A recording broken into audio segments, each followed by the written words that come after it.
Stress is cumulative. In other words, you cannot just go and say, well, I had a divorce, I dealt with that. Now it's, that was last month. This month, clean slate, my stress level starts all over again. It builds and builds and builds.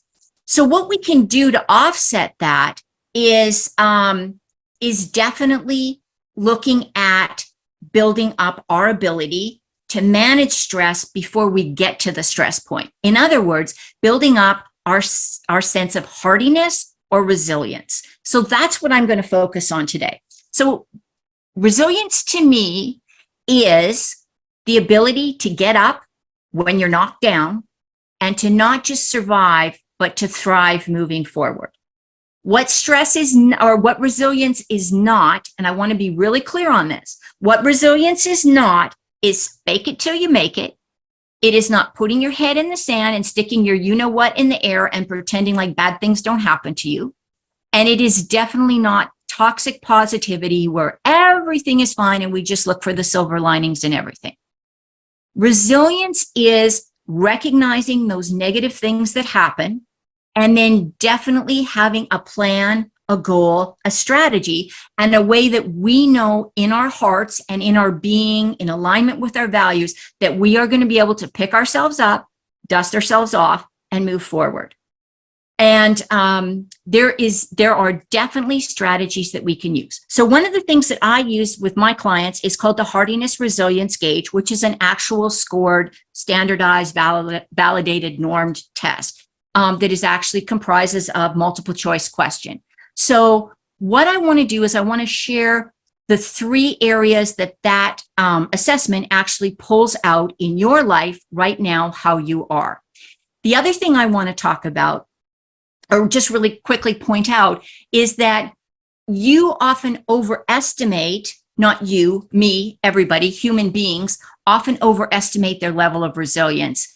And surprisingly, it tends to be people that have not really had any major issues in their life. I saw somebody in the chat, and I'm sorry I can't read it that fast, but somebody posted about being homeless or being injured or having a serious disability. Absolutely, sky high, levels of impact on your life. People that have never had that, where their biggest sort of issue is, do I go out to an Italian restaurant, or do I go out to a Mexican restaurant, or do I go out to a Thai cuisine, and me and my spouse can't get along with which restaurant we're going to eat at, tend to have overall lower resiliency than somebody who has been through a lot of things, got knocked down, built themselves back up because they've learned some of these skills. So let's talk about the three C's of building up your resilience. And what they are is they are challenge, commitment, and control. So we're going to focus on those for a minute. And then I'm going to give you not only a definition of that, but I'm going to give you a couple of quick exercises that you can use right now to practice building up your resilience. And here's the thing to build up resiliency. Do it when you're in a good space. It's much easier to do it when things are calm and going quite well than to try to do it when you're already in a stress situation. I always like to say resiliency is a little bit like homeowners and car insurance. You don't really know how good it is until you get into a wreck and you have to make a claim. That's the problem. You don't really know what your level of resiliency is. So here's the thing about challenge. So let's talk about that. Challenge is how you view change in your world and in your environment. If you're really excited about change, if it motivates you, if it excites you, if it's something you find like, yeah, bring it on, let's do it, you're probably pretty high on the challenge score. On the other hand, if you are one of those people that goes, change? Who the hell thought this up? This is the worst idea I've ever heard. There's absolutely no merits to this. You are a person that likely has a fairly low score when it comes to the challenge on this resilience scale. So what can you do, whether you're high or low in this area, to kind of keep building it? Because there's no maximum level. You can keep building your resilience as long as you want. So first thing, do something new. Something small, something little. Try a different recipe. Go out to a different restaurant. Take a different route home. Read a different kind of book than you've ever read. Take a holiday somewhere new. All you have to do is do something different. Little steps, and then you go, wow, managed that pretty well. I think I can move forward with that. The second one I want to talk about is look for innovative ideas. And I think as entrepreneurs and business people, this is something that's really important. Where can you build innovation into your life? You know, whether it's learning a new software program or maybe trying your meetings a different way than you've done them. Any of those kind of things can help you gain confidence in that challenge component of your resilience score. The second one is control. Control is the ability to have self-efficacy and autonomy in understanding that you have control over your life and you always have choices. People that are low in this score are the people that tend to go, everything is done to me. I don't have any say in things in my life. Why is this always happening to me? That's the kind of people that tend to have a lower score. If you're an entrepreneur or you're a woman going through a divorce and you're sitting there just saying, there's nothing I can do, everything bad is just going to happen, there's nothing I can do, then you really are setting yourself up for continuing on with that path, right? So how do you get off of that feeling bad about yourself or feeling out of control about things in your life to feeling like, I can do this, I can take this on? Well, here's a couple of quick tips and strategies you might want to try.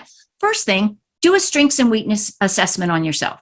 You don't need to hire somebody to do that. You can just sit down and go, these are the things I know I'm really good at. These are the things I know I'm not that good at. Be honest, nobody else is ever going to see it. And then sit down and think of, where can I bridge this gap?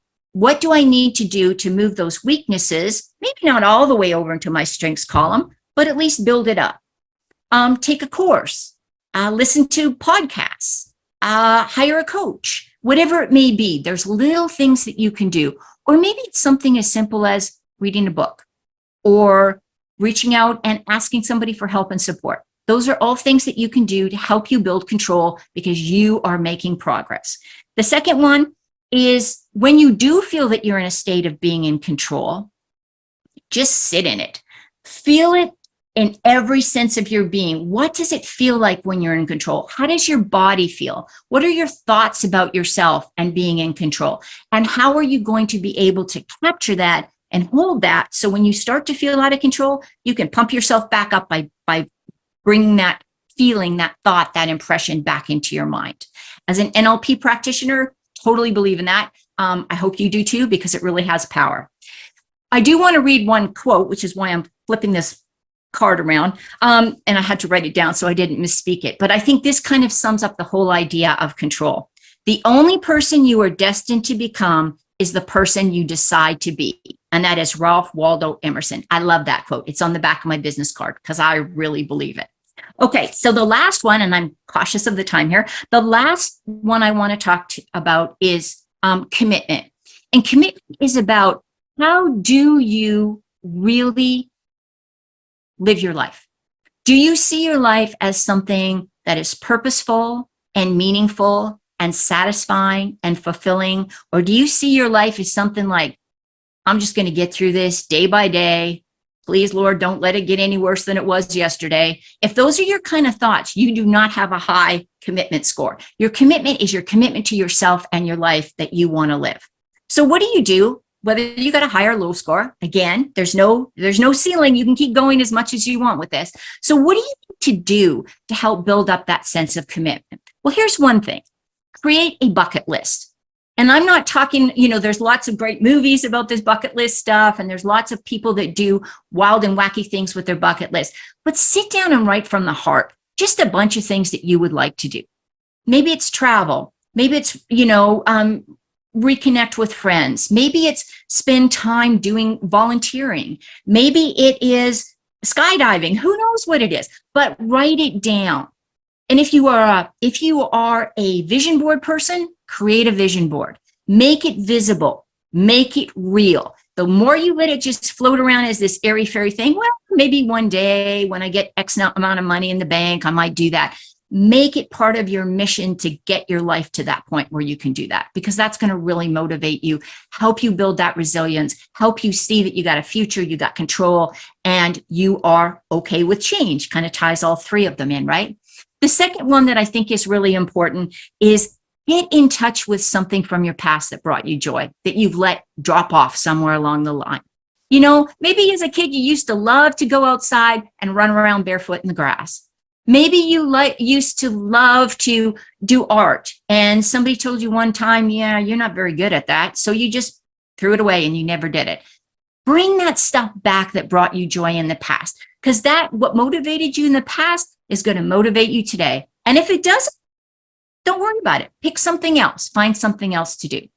The other thing I want to talk about is gratitude. So gratitude is really important. There's been several people today that have spoke about that, so I'm not going to belabor it. But one thing that I found out that was really cool, and I don't know where I got it, so I'm just going to be honest with you, is create a gratitude object. So for me, it's this little mini stapler that sits on my desk. Doesn't have to be anything expensive, doesn't have to be some big fancy thing, but it can be if you want it to.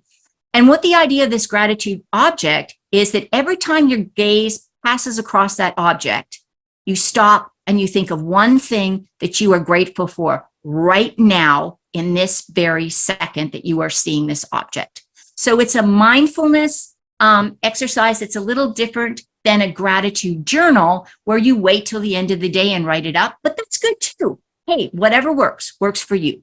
The key is to build up that sense of being in control and having wonderful things in your life, not to say that that's going to, if somebody in your family passes away or you go through a divorce or you have to deal with some of the difficult stuff that people have been putting in the chat, not to say that that softens that blow, but it gives you that sense of, I can get through this because I have these positive things in my life. That's really what resilience is all about.